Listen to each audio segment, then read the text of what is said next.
Hey, welcome back to the Crochet Crowd. I'm your host, Mikey. Today we are going to be winding up our balls, our yarn balls I should say. And this is a great little ball winder in order to take those scrap yarn that you have. Now I'm the queen of many things, but scrap yarn is something I definitely have a lot of. And what I have is that I have a lot of deflated balls like this. Not enough to just roll it up and do a little small little ball, but just enough, that, it's a kind of a pain to store because then it gets flat and you know how it is. You're a yarn artist just like I am. So what we want to do with the ball winder is that we want to take our deflated balls like this and make them into beautiful little yarn cakes. And these are nice and tight and a lot easier to store. And you know what? I haven't even tied that off and you can see that it's not falling apart. So today I've been reading reviews on people complaining about losing control of their balls. And basically they're winding up and the balls pop off or the ball is sloppy. I don't have sloppy balls, my balls don't pop off, and yet I still have beautiful little yarn cakes at the end of this. So in today's tutorial, I'm going to show you how to load this up. I'm going to show you some tips so that you can prevent your balls from flying off. Okay, the first thing what we want to do is that we want to fasten this to a surface. You can use an end of a table. Just make sure that it's not a surface that you don't mind wrecking. So this has been pretty scratched.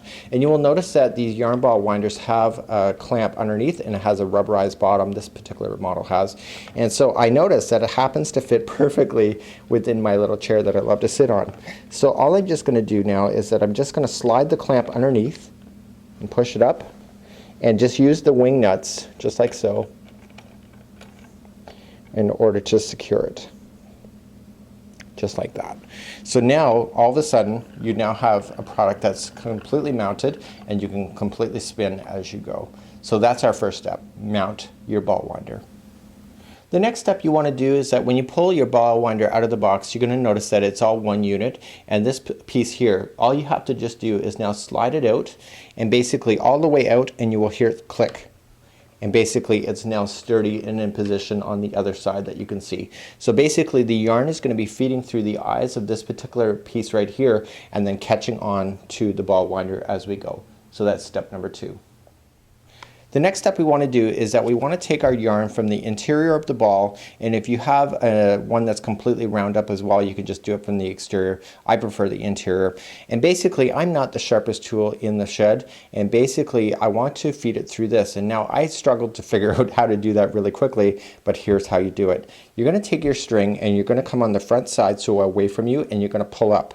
And it's going to go on the inside, and basically you just take this hand here toward the ball winder and just go down underneath, and basically you have fed that through. Let me show you how to do that again more slowly. Okay, so we're just going to stretch it out and we're going to go down underneath. You notice that we're in between, just like so. We're going to take the one on the yarn ball side and we're going to pull it up, and you'll see that it's on the one side of the ring only, and we're just, so we've come up from the back and we come down and around the front like so, and voila, you are now through. So to load this up, you just have to wrap around once, and when you come around, after you've gone around once, you want to come up and you'll see that there's grooves that are on the top, just like so, and you want to go across. Now we can use this later on when we go to actually use this ball in our crochet projects, and we can grab from the interior if you prefer that method most, because that seems to make sense. Now you can see I want to grab this one on this side and kind of keep it so that I can control it a lot more better. And so we're just going to rotate, and I just start off slowly, and you will notice that this is rotating around just like so, but also the top piece is also doing a rotation on its own. So there's actually 2 revolutions going on within this project at one time, and you will notice that it starts to wrap really evenly. So I don't want to ever let go of this string that's feeding it, because it's providing it some tension is what you need. Also, a knot just came out of the work just like so. This was not intended, but this is a perfect example of why you really don't want to release any of this yarn that is in this hand. So you just want to continue to spin. So we just continue to spin, and we just want to be a little bit patient to it until we know that that yarn ball is going to be cool. And so basically once you get going, as long as you don't let go of the string that's going on, you can pretty well get pretty fast with this and wind up this whole ball. So here's the size of the ball just like you see, and let's see how long this takes.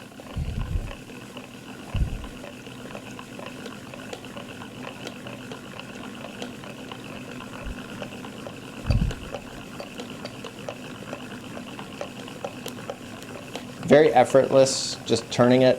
You know, I'm kind of sitting on my chair that I would sit in front of the television. So people are saying to me, well, you can't yarn up a whole Super Saver yarn ball in this thing. And the whole point of this yarn winder is to do two things. It's for those yarns that are in hanks to be able to work with them. But you know what, why would you want to wind up a Super Saver ball when it's already kind of done as it is? So you kind of notice the configuration going on. Now you can really get a good glimpse with this yellow on exactly how it is that it's working up on this. So as the ball gets more, I've just got a little bit left here, you'll notice that it starts to tangle up a little bit, and that's because that would normally happen to you if you were crocheting as well. And basically this is just a great way to keep your balls organized, like so. So we're now just going to finish up, and what I want to just do now is just, it's coming to the very end, just like so. So we're now completely done. So that whole yarn ball is now like that. And what I like to do before I pull it off this thing, because you'll notice it just slips right off, is that I take the yarn label just like so, and I fold it into a little circle like so, because I'm the kind of person that I like to know what this yarn is. And so what I want to do is that I want to put this in the inside. So I'm just going to put the ball up so that the yarn stays on the inside. And as soon as you do that, this yarn here now will relax and then grab that label and hold it permanently into position. So that's how you operate a ball winder.